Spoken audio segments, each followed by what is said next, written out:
அண்ணாமலை புது கட்சி, புது இயக்கம் VTheLeaders.org அப்படிங்கிற ஒரு வெப்சைட்டு. அவர் 12 மணிக்கு பேச ஆரம்பித்து அடுத்த 1 மணி நேரத்தில் 1,30,000 பேர் பதிஞ்சிட்டாங்க.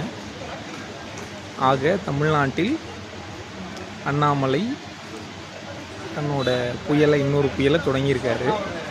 இது எங்கே போய் முடிய போதோ தெரியல, பார்ப்போம். உங்களோட கருத்து என்ன?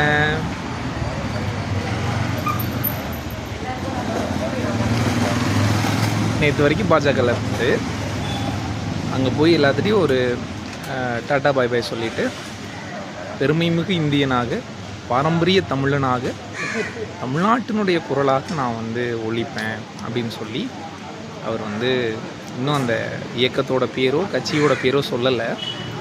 ஆனால் நான் தனியாக இனிமேல் செயல்பட போகிறேன் அப்படின்னு சொல்லியிருக்காரு. உண்மையிலேயே அண்ணாமலை அவர்களுக்கு முன்னாள் IPS அதிகாரி, தமிழ்நாட்டில் அவருக்குன்னு ஒரு கரிஷ்மா இருக்க தான் செய்யுது. அவருக்கு பின்னாடி கூடக்கூடிய ஒரு கூட்டம் அப்படிங்கிறது இருக்க தான் செய்யுது. பொறுத்திருந்து பார்ப்போம் என்ன செய்ய போகிறார் அண்ணாமலை.